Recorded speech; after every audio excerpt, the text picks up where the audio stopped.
Hello everyone, I am Jitendra Jangir and welcome to another video. In this video I am gonna be talking about the new education policy that is recently introduced in India. As of now we cannot say that it will work or not because implementation matters a lot and how things will be treated by the people is completely different thing. So there is a hope that things might go in the better direction. So let's talk about the major changes in the new education policy.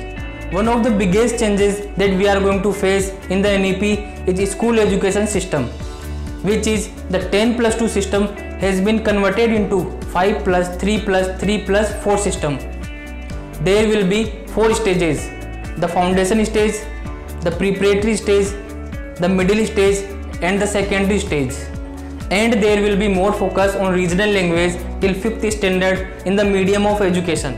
The new education policy has approved the multidisciplinary education system. It offers flexibility for students to choose subjects. This policy states that there will be no hard separation between arts, commerce and science. There will be a broader choice of subjects.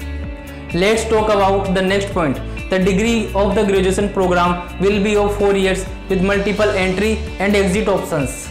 So students will have the options to leave the course after each year. If they complete 1 year, then they will get a certificate. And if they complete 2 years, then they will get a diploma. And after the completion of 3 years, they will get a degree. And if they complete 4 years, then they will get a bachelor's degree with research.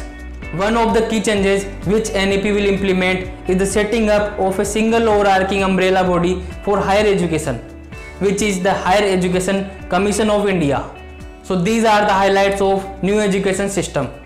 We all have high hopes on this NEP and waiting to see it implemented, and if it is implemented correctly, then this will be a really good step. Thank you.